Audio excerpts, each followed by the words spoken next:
Hello friends, আজ আমি তোমাদের সাথে ধোকার ডালনা রেসিপি শেয়ার করব। নিরামিষের দিনে এমন একটা রেসিপি থাকলে আর চিন্তাই থাকে না। তো চলো দেখে নাও কীভাবে করছি। ফ্রেন্ডস, ধোকার ডালনার জন্য আমি ডালটা এখানে আগে থেকে ভিজিয়ে রেখেছি। প্রথমে আমি ডালটাকে পেস্ট করে নিব। ডালের সাথে আমি দিয়ে দিব কয়েক টুকরো আদা আর দিয়ে দিব কাঁচা লঙ্কা, সামান্য একটু নুন দিব আর একটু জল দিয়ে ভালোভাবে পেস্ট করে নেব। ডালটা আমি পেস্ট করে নিয়েছি, এবার এটাকে ফ্রাই করে নিব। ডালটাকে ফ্রাই করার জন্য আমি কড়াই বসিয়ে দিয়েছি, এর মধ্যে দিয়ে দেব তেল। তেলটা আমার খুব ভালো করে গরম হয়ে গেছে। এবার এর মধ্যে দিয়ে দিব মৌরি সস, দিয়ে দেব কালো জিরে আর সামান্য একটু হিং দিয়ে দিব। ফোড়নগুলি আমার ভাজা হয়ে গেছে, এর মধ্যে আমি একটু হলুদ গুঁড়ো দিয়ে দিব। এবার আমি পেস্ট করে রাখা ডালটা দিয়ে দেবো। ডালটা আমার ফ্রাই হতে হতে আমি এখানে একটা থালে একটু তেল মেখে নিব। আমি থালের তেলটা খুব ভালো করে মেখে নিয়েছি। এদিকে আমার ডালটা খুব সুন্দর করে ফ্রাই হয়ে গিয়েছে, কড়াই ছেড়ে দিয়েছে। এবার আমি এটাকে ওই থালের মধ্যে নামিয়ে নেব। ওই ডালটাকে খুব সুন্দর করে সেট করে নিয়েছি। এবার একটু ঠান্ডার জন্য রেখে দিব। এখানে আমি গ্রেভির জন্য পোস্ত আর কাজু ভিজিয়ে রেখেছি, এটা পেস্ট করে নেব। ডালটা আমার ঠান্ডা হয়ে গিয়েছে, এবার কেটে নেব।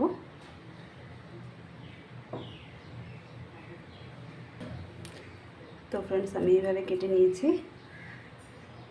তোমরা চাইলে বরফি শেপও দিতে পারো।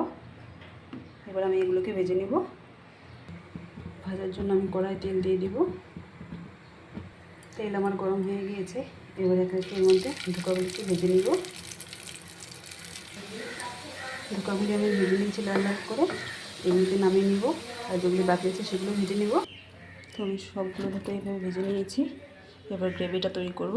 এই ফোড়নে আমি দিয়ে দিব শুকনো লঙ্কা আর তেজপাতা, দিয়ে দিব গোটা জিরে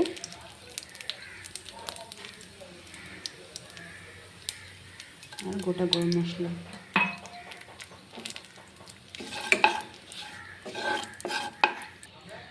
ফোড়নটাকে আমি ভালো করে ভেজে নিয়েছি। এবার এর মধ্যে দিয়ে দিব আদা বাটা। আদা বাটা দিয়ে একদম নাড়াচাড়া করে এর মধ্যে আমি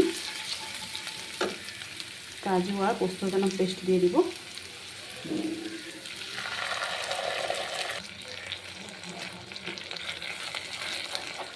মশলাটাকে আমি একটু ভেজে নেব। তারপর এর মধ্যে আমি বাকি মশলাগুলো অ্যাড করব। মশলাটাকে একদমই ভেজে নিয়েছি। এবার এর মধ্যে দিয়ে দেবো হলুদ গুঁড়ো, লঙ্কা গুঁড়ো, জিরের গুঁড়ো আর দিয়ে দিব নুন। সামান্য একটু জল দিয়ে দেবো এর মধ্যে, নাহলে মশলাটা পুড়ে যাবে। মশলাটা আমার খুব ভালো করে কষা হয়ে গিয়েছে। এবার এর মধ্যে আমি জল দিয়ে দেবো।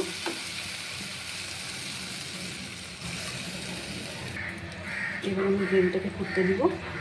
গ্রেভিটা আমার খুব সুন্দর করে ফুটে উঠেছে। এবার এর মধ্যে আমি সামান্য একটু চিনি দিয়ে দিব আর ভেজে রাখা ধোকাগুলোকেও দিয়ে দিব। ধোকাটা দেওয়ার পর আমি 2-4 মিনিটের জন্য ঢেকে দিব, এতে করে ভিতরেও ঝোলটা ঢুকবে, ভালো লাগবে খেতে। ধোকাগুলি দিয়েও আমি 2-4 মিনিট ফুটিয়ে নিয়েছি।